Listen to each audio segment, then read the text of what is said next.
बिस्मिल्लाहिर्रहमानिर्रहीम अस्सलामुअलैकुम। Welcome to my YouTube channel. कैसे हैं आप सब? उम्मीद करती हूँ आप सब खैरियत से होंगे। आज मैं आपके लिए बहुत ज़्यादा हेल्दी और रिफ़्रेशिंग ड्रिंक लेके आई हूँ, जो कि स्पेशली गर्मियों की जान है। इससे आपको बहुत ज़्यादा फ़ायदे हासिल हो सकते हैं अगर आप इसको बना के, जैसे मैं आपको बताऊंगी वैसे अगर आप पियेंगे तो इसके जो बेनिफिट्स हैं वो बेहद और बेहद ज़्यादा हैं।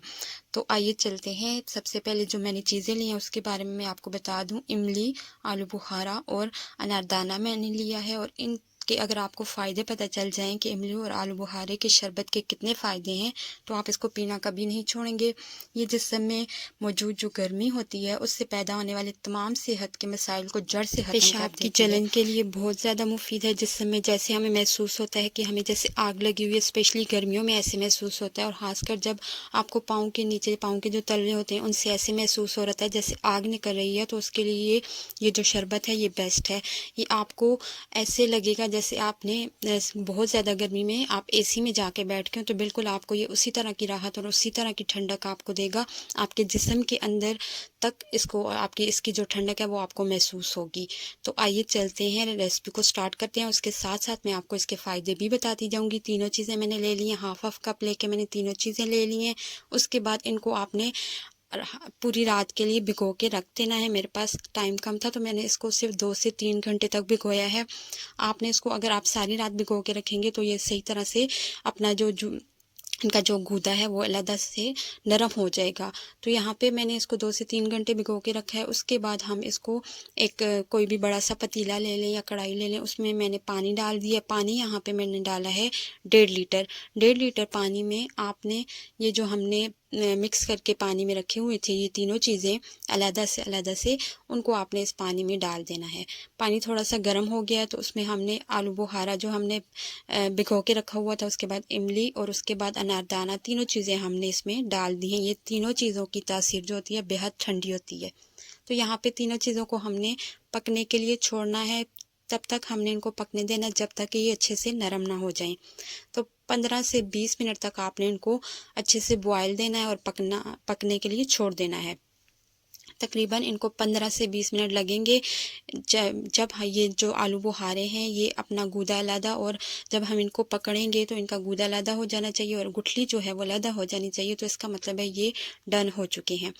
अभी हम इनको 15 से 20 मिनट तक पका लेंगे। उसके बाद हमने इनको जो फ्लेम है वो ऑफ़ कर देनी है। तो यहाँ पे तकरीबन 15 से 17 मिनट गुजर चुके हैं। मैंने इनको इतनी देर पका लिया है कि जितनी देर में ये थोड़े नरम हो जाएंगे। आलू बुखारे के लिए हमें चाहिए कि वो थोड़ा नरम हो जाए। इमली तो वैसे भी थोड़ी देर में ही वो उसका गूदा अलहदा हो जाता है और गुठली अलहदा हो जाती है अगर हम उसे पानी में भिगो के रखेंगे। लेकिन आलू बुखारा थोड़ा सख्त होता है तो उसके लिए हमने इतना टाइम इसको दिया है। उस दौरान मैं आपको इसके और भी फ़ायदे बता दूं कि जिस्म के से जैसे आग निकल रही हो तो उसके लिए बेस्ट है। उसके बाद आप इससे और भी बहुत ज़्यादा फ़ायदे हासिल कर सकते हैं और वो लोग भी इससे फ़ायदा उठा सकते हैं जिन्हें बहुत ज़्यादा पसीना आता है और पसीने में से उनके स्मेल आती है, तो उनके लिए भी ये बेस्ट है। पसीना जो होता है हमारे जिस्म के अंदर की जो गर्मी होती है उस वजह से आता है। तो ये जब हम इसको यूज़ करेंगे तो हमारे पसीने में आने में भी बहुत कम हो जाएगा और डिहाइड्रेशन का जो प्रोसेस होता है हमारे साथ, या जो लो लगना होता है वो भी हमें नहीं, जिस तरह से बहुत ज़्यादा ये लो लगने की शिकायत होती है कि ज़्यादा गर्मी होती है तो आप ज़रा सा भी बाहर निकल जाएँ तो लो लग जाती है, तो उससे भी हम बच सकते हैं इस तरीके से। यहाँ पे 15 से 17 मिनट गुजरने के बाद मैंने फ्लेम ऑफ़ कर दी थी और सारा जो मिक्सचर था उसको मैंने स्ट्रेन कर लिया था। गूदा जो है वो मैंने अलहदा कर लिया और गुठलियाँ मैंने अलहदा से निकाल ली हैं, वो हम फेंक देंगे। और इस गूदे को हमने अब यूज़ करना है। इसमें अच्छे से आपने चेक कर लेना है कि कोई भी गुठली ना हो। तो यहाँ पे सारी गुठलियाँ निकालने के बाद हम लेंगे एक ब्लेंडर और ब्लेंडर में डाल देंगे अपने इस मिक्सचर को जो हमने गूदा वगैरह निकाला, इमली का गूदा और ये जो पल्प है सारा, ये सारा हमने इसमें ब्लेंडर में डाल देना है।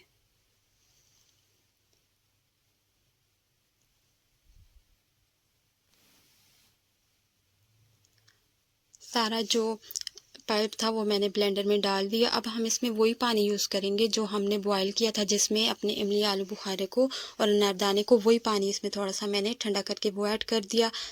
याद रहे कि यहाँ पे आपने ठंडा करके ही ब्लेंडर में सारी चीज़ें डालनी है, वरना आपका जो मशीन है वो ख़राब हो सकती है। तो मैंने इन चीज़ों को, इन पल्प को ब्लेंड कर लिया। आप देख सकते हैं ये कितना थिक सा पल्प बन चुका है, थिक सा पेस्ट है बन चुका है। अब यहाँ पे इसको हमने स्ट्रेन कर लेना है, क्योंकि हमें ज़्यादा जो है ये जो रेशे हैं वो नहीं चाहिए, हम सिर्फ इसका जूस जो है वो निकाल लेंगे। तो एक स्ट्रेनर लेंगे और स्ट्रेनर की हेल्प से ये सारा जो पल्प है उसको हमने छान लेना है। यहाँ पे आपको थोड़ा सा टाइम ज़्यादा लगेगा, लेकिन आपने इसको अच्छे से छानना है, आपने कोई भी चीज़ ज़ाया नहीं करनी। इधर जो है आपको 3 से 4 मिनट लग सकते हैं इसको स्ट्रेन करने में। और स्पेशली अगर आपके पास थोड़ी सी बड़ी छलनी है तो आप उसमें छान लीजिएगा, क्योंकि बहुत छोटी छलनी में ये इसको बहुत ज़्यादा टाइम लग जाता है छानने में।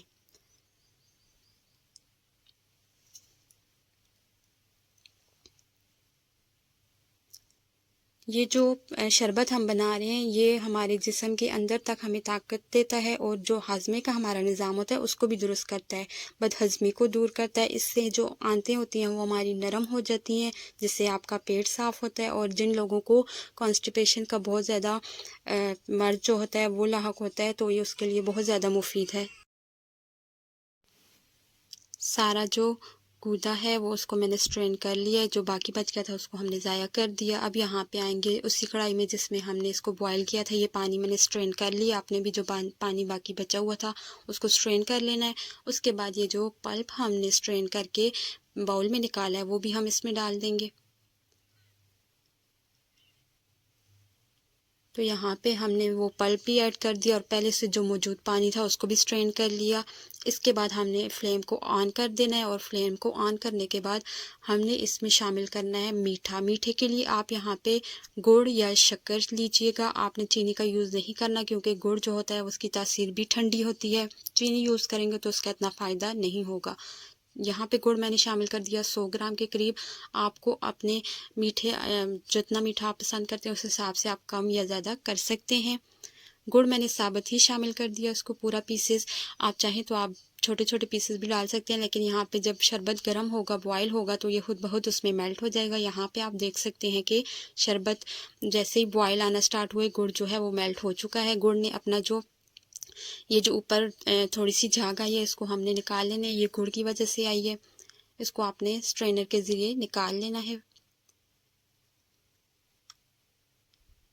तो मैंने आपको बताया कि ये जो इससे पेट हमारा किस तरह से साफ़ होता है, क्योंकि इसमें मौजूद जो इमली होती है वो हमारे मैदे और हाजमे के निज़ाम के लिए बहुत अच्छी है।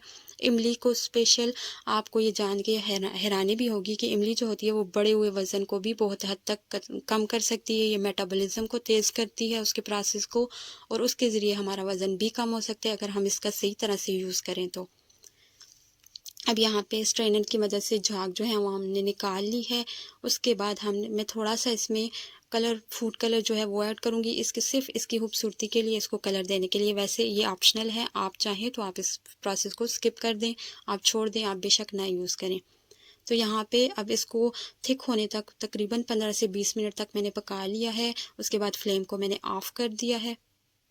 फ्लेम ऑफ करने के बाद आपने इसको अच्छे से ठंडा कर लेना है। ठंडा करने के बाद आपने इसको बाउल में या किसी भी गिलास में आप इसको सर्व कर सकते हैं। यहाँ पे मैंने बाउल में ले ली है थोड़ी सी आइस पे हम डालेंगे 1 कप के करीब अपने इस शरबत को जो हमने अभी बनाया है।